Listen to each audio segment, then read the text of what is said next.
Welcome to this first in a series of short talks on Verso's Radical Thinkers book collection. And there's no better place to start, I think, than in this, one of London's oldest and most important radical bookshops, Houseman's. And I'm going to say a few words about Badiou's little book on ethics, which was first published in 1993 and translated then in 2001. It's a small book. It's probably Badiou's most widely read book, and for a good reason, I think. It's very striking, has a very strongly argued thesis, and it's pretty easy to summarize. And has got a negative part and a positive part, if you like. The negative part is a critique of normal ways of thinking about ethics, or standard ways of thinking about ethics, which are essentially based on damage limitation, something like that. That the world is one in which violent and oppressive things happen to people who have to be protected from these negative influences, evils that have to be limited, misrepresentations that have to be corrected, if necessary by force, humanitarian intervention that protects a population from its own government or from attack or from itself, if necessary.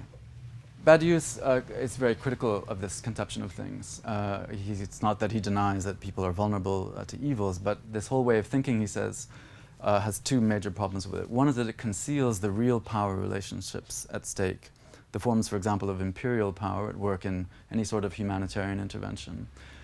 Also the forms of power at work in the protection of the rights that really matter in the status quo, the rights of property or profit, which are concealed by their appeal to their own ethical integrity and so on. But Badiou adds to that something else. He adds to it the demand that we rethink ethics as a positive discipline, as a positive contribution to the way that we live in the world, the way that we can change the world. And here, ethics plays a very different role.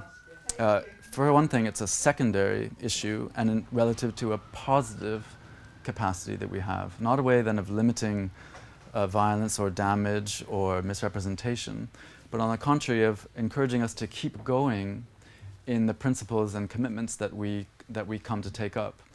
And his idea here is that ordinarily we are more or less resigned to the world as it is, that we adapt as best we can to the existing logic of the system, of the established order of things.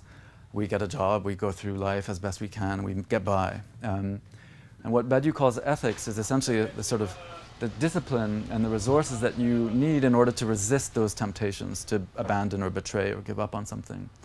And that's what his little book is about, essentially, is that ethics then is not fundamentally about limiting violence or protecting people from evils and abuses, but rather a kind of imminent resource for people involved in or prepared to participate in emancipatory, progressive, egalitarian causes. It's about giving the participants, the militants of these causes, if you like, the resources that they need to continue in their projects when they become difficult, when they are vulnerable, say, to despair or exhaustion or doubt. And ethics really is about trying to meet that challenge and to find the resources to continue and to persist.